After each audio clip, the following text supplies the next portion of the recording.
Just got done with a great 3 days in Glamis in the desert. Thought on our way through we'd stop in Yuma and see what this little town has to offer. We got the historic main street right behind us. We're just gonna take a stroll and see what there is to see. Later, kids. Putting this together, I can't believe we ate all this in one night. Who am I kidding? Yes, I can. Hey kids, we are at the Yuma prison. It's featured in a bunch of movies. We just got done a tour and very interesting. It housed over 3,000 prisoners in 30 some years, women and men. 1875 to 1909. 29 women were in here along with men. Got some videos behind this that'll show some of the cells and the living conditions and things like that. Half of it was removed when they were right next to the railroad, so they demolished half of it when the railroad came through.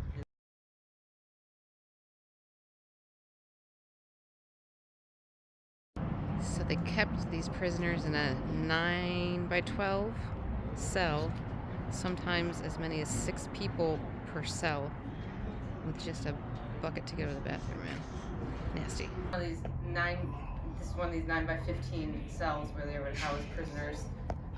There would be 3 bunks on either side, so 6 people would be in this little room. You can kind of see, like, I'm not touching obviously, but it's very small in here. 6 grown men. I can't imagine what that would be like. Actually, what the steel bunks look like. So there's the 3 high on each side.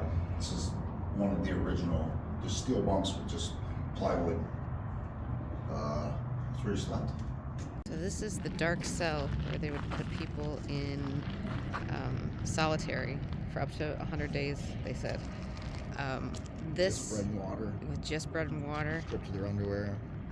They would throw scorpions and snakes through a hole in the ceiling sometimes to mess with them. This, along with the rest of the prison in general, is supposed to be one of the most haunted places in the United States.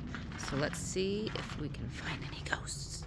It definitely is, like, my hair kind of stood up. It's kind of got like a smell, and you just feel something. There's this hole in the ceiling that that's where they said they would drop scorpions and snakes through.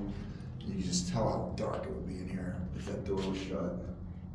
This cage was, they would have to be in this cage so they could get in here to give them food.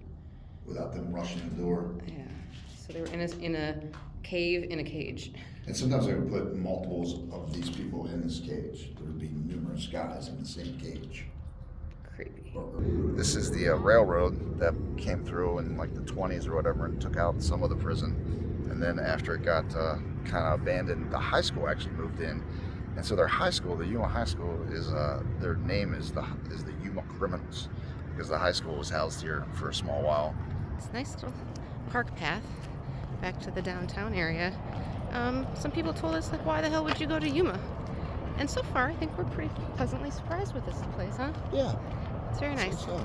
Tony might drop a line in the Colorado River tomorrow. We'll see. Enough history. Back to the food.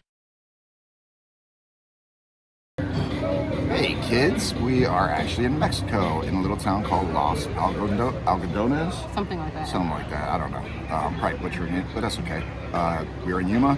Some different people told us you can park on the American side and just walk over. So we did.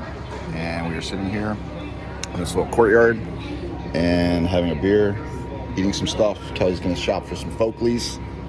And I might get, like, I don't know, a poncho or something. We'll see. Check in later. Take care.